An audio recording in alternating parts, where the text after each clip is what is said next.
900 million Chinese people infected with COVID-19. A study estimated cases to peak at 3.7 million a day, with 25,000 daily deaths. No U.S. oil reserves for China. The House blocking oil reserve exports from being sent to companies tied to China. A TikTok ban gaining momentum across the U.S., half of all states outlawing the Chinese-owned app on government devices. The list still expected to grow. The FBI reportedly raiding a Chinese police station in New York, the latest pushback yet against Beijing's overseas policing efforts. And the U.S. and Japan pledging commitment for each other in the face of growing threats from China.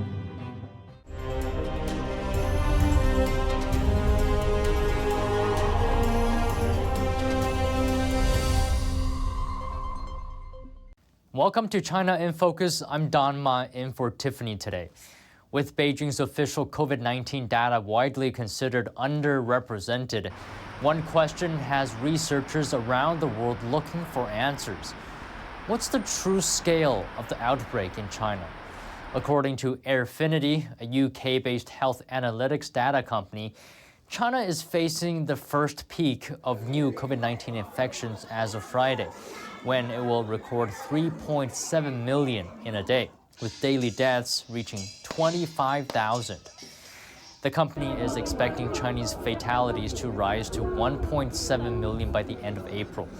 A second peak is expected at the beginning of March with more daily cases when the virus spreads to rural areas over the Lunar New Year. Next, a study by Peking University found some 900 million people in China have been infected as of Wednesday. That means 64% of the country's population have carried or are carrying the virus. Beijing stopped reporting daily COVID-19 cases in December. It also changed the way it records COVID-19 deaths. Official data shows 5 or fewer deaths a day over the past month. But even before those changes, China's official COVID-19 numbers were reportedly hard to pin down, leaving global experts guessing to determine the real situation in China. With the death toll surge across China, new funeral homes are being built in some cities. Based on a video clip from Chinese social media, a funeral home in northern China's Harbin city is building more than 20 makeshift morgues. The structures will store human remains. The extra room will help cope with demand for cremation services, since the funeral home doesn't have the capacity to cremate bodies as fast as they're arriving. Outside the facility, the rest of the city is unusually quiet. Streets and shops are largely empty. In one morning market, people are seen strolling past vendors, but few appear to be making purchases. It's a sharp contrast to before the pandemic. Streets are normally packed this time of year ahead of the Lunar New Year holiday. China's economy has been hit hard over the last 3 years, while Beijing's strict zero COVID-19 policy was still in place. Countering the Chinese Communist Party, that's one area of agreement between most Republicans and Democrats. On Thursday, the House banned oil reserve exports from being sent to any entity owned or controlled by the CCP. NTD's Melina Weisskopf reports. America's emergency oil stockpile sits at its lowest level since the 1980s. In a bid to lower gas prices, President Biden launched a plan to release 180 million barrels, some of them sold to Unipec, a company under the authority of the Chinese Communist Party-owned Sinopec. China now controls the world's largest government-controlled stockpile of oil, with almost 1 billion barrels, at the expense of American taxpayers and our energy security. Aimed at prohibiting the Department of Energy from doing this in the future, the U.S. House of Representatives passed a bill on a vote of 331 to 97. All Republicans and most Democrats supported it. Those who opposed it argued that the GOP bears responsibility for exports to China. You know, America should not be exporting our crude oil exports to an adversary. And that was our national policy for 40 years, until a Republican-controlled Congress authorized sending American crude oil abroad in 2015. Opposing Democrats called for a broader bill that would ban emergency oil sales to China, North Korea, Iran, and other U.S.-sanctioned countries. Now this bill is headed over to the Senate, where its fate is unclear, but I wouldn't rule out the possibility of it passing the Senate during this Congress. That's because of the bipartisan nature of this type of bill, although Senate Leader Chuck Schumer would need to see this as a priority to bring it to the floor for a vote. Now going back to the House's actions on China so far. So this week they've taken 2 actions with regards to China. Earlier this week they created that bipartisan select committee on China, where they'll be looking at the United States' strategic response to the Chinese regime. We asked Speaker McCarthy what other actions or priorities they have with regards to how to handle China or its influence here in the U.S. Here's what he told me. Because many times we don't speak with one voice from America. What I am trying to accomplish is get members on both sides of the aisle from all different perspectives, not just from a militarily, from financial, from agriculture and others, to bring those jobs back to America, to make sure China's not inside America buying our farmland and others. And Speaker McCarthy did add that he has been in discussion with the Democrat leader Hakeem Jeffries on this issue, so it's clear China will be one of very few areas that will see some bipartisan cooperation over the next 2 years. Reporting in Washington, D.C., Melina Weiskup, NTD News. A TikTok ban is gaining momentum across the U.S. This week, a total of 6 states banned the Chinese-owned short video platform on state-issued devices. That's including New Jersey, Ohio, Mississippi, Wisconsin, North Carolina, and Arkansas, meaning half of all U.S. states have now said they'll do the same. The governors of Wisconsin and North Carolina signed orders on Thursday banning TikTok on government devices. Wisconsin Governor Tony Evers also confirmed bans on other Chinese companies, including telecom gear companies Huawei and ZTE, surveillance equipment provider Hikvision, and Tencent, the owner of popular social media platform WeChat. North Carolina Governor Roy Cooper signed an order directing officials to develop a new policy within 14 days. The new rule will prohibit TikTok, WeChat, and potentially other applications that present cybersecurity risks on state devices. Mississippi Governor Tate Reeves issued a directive Wednesday saying his state won't wait for the Chinese Communist Party to steal state government data. Video sharing app TikTok is owned by ByteDance, a developer headquartered in China. The U.S. House of Representatives pushed a similar ban in December, blocking the app from federally managed devices. And in Europe, France is fining TikTok $5.4 million. The penalty for shortcomings linked to its handling of online trackers known as cookies. Worth noting, this only concerns the website TikTok.com, not TikTok's smartphone applications. France's data protection watchdog found that for TikTok.com's users, it was easier to accept the digital trackers than it was to refuse them, and that internet users were not sufficiently informed about TikTok's use of the cookies. The FBI searched a Chinese police station in New York City last fall. That's according to a report from the New York Times citing unnamed sources. NTD reached out to the FBI. The agency declined to comment. The police outpost is based in Lower Manhattan. It's located inside the headquarters of a U.S. charity called the American Changle Association. And Beijing operates a network of over 100 similar police outposts in other countries. Chinese authorities say these offices help overseas Chinese with their passport services. Human rights groups, though, say they help Beijing harass and track down dissidents living in the U.S. Now, Ireland and the Netherlands have ordered the closures of these outposts in their countries. More than 10 countries have started investigations into the issue. More action from the FBI. The agency is taking aim at the Chinese Communist Party's suppression on U.S. territory. Here's the latest. The FBI ads ask Chinese Americans to come forward if they have been victimized by the Chinese Communist regime while living in the U.S. The ads list in Chinese crimes such as cyberstalking, cyber harassment, physical harassment, assault, extortion, blackmail, and harassment through the Chinese social media app WeChat. The FBI has been running the ads on Facebook since late December.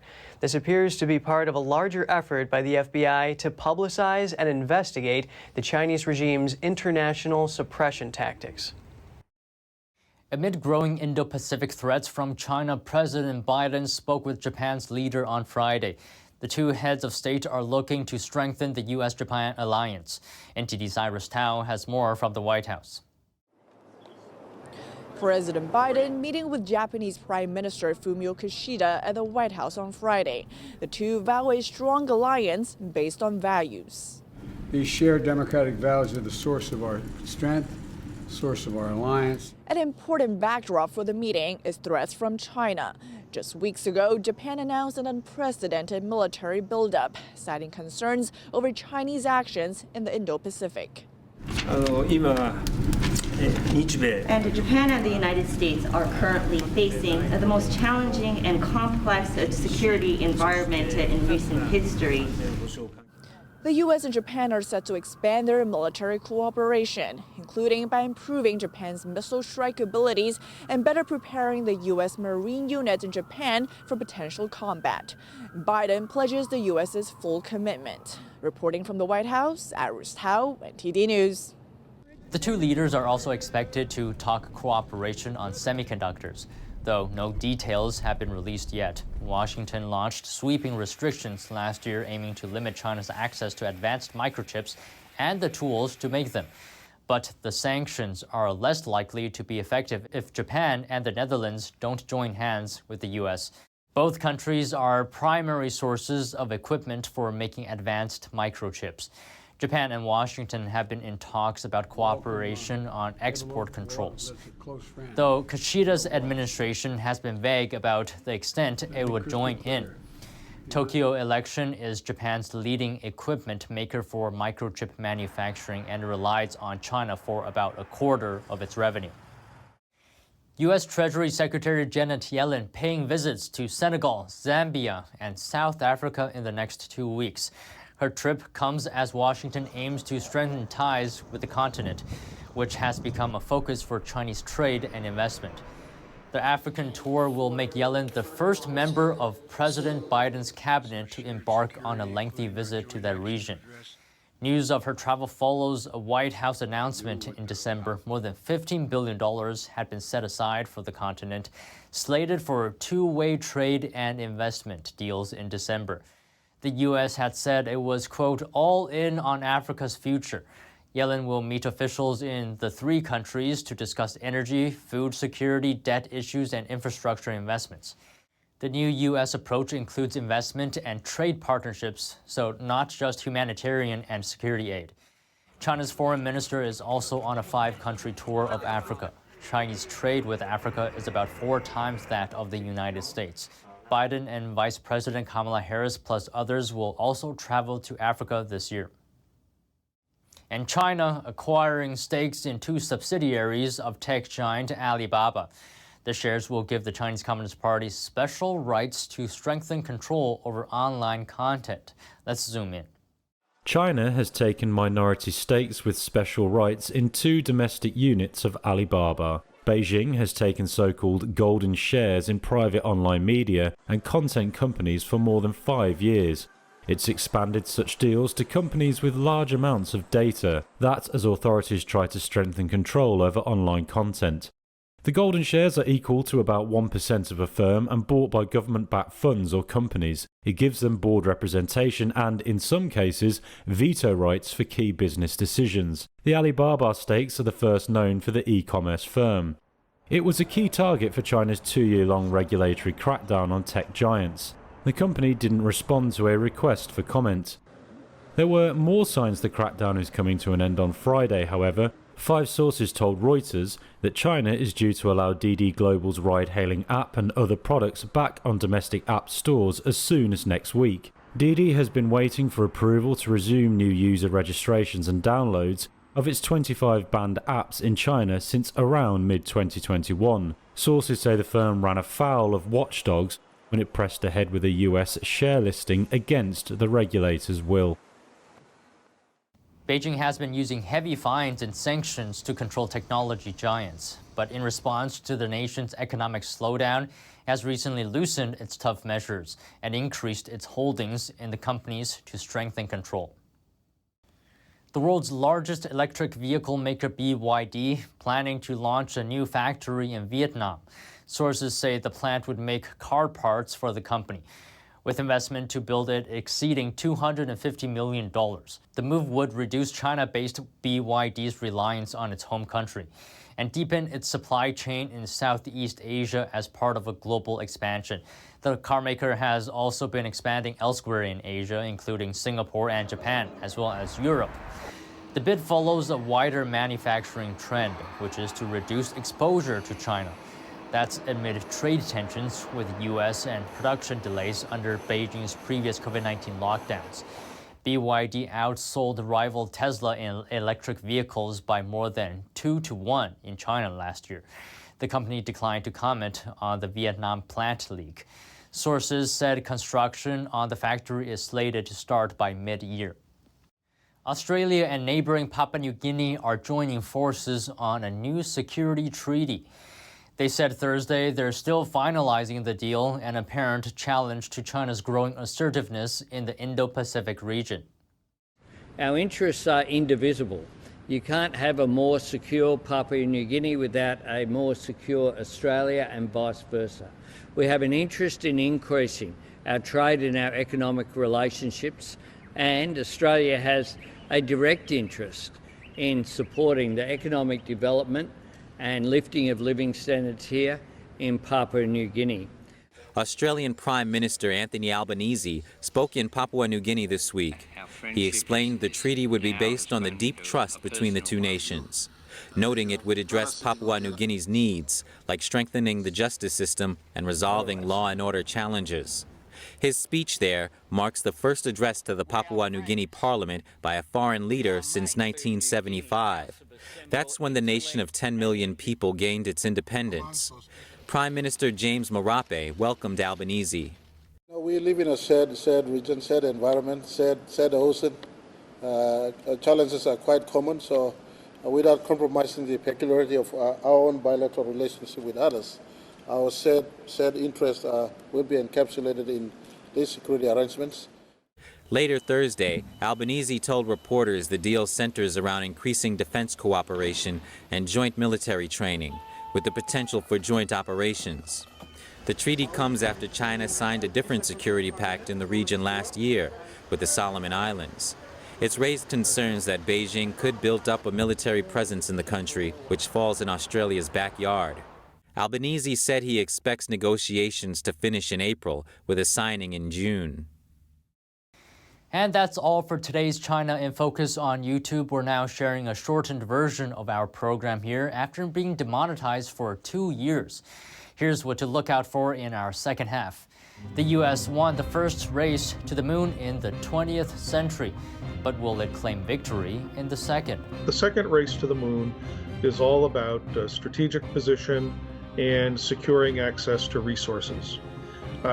Space technology has advanced to the point where we can consider accessing the moon both economically and for real profit. Tiffany Meyer spoke to Rick Fisher, Senior Fellow of the International Assessment and Strategy Center, to find out more. The full episode is available on our partner platform Epoch TV. To sign up, click the link down below.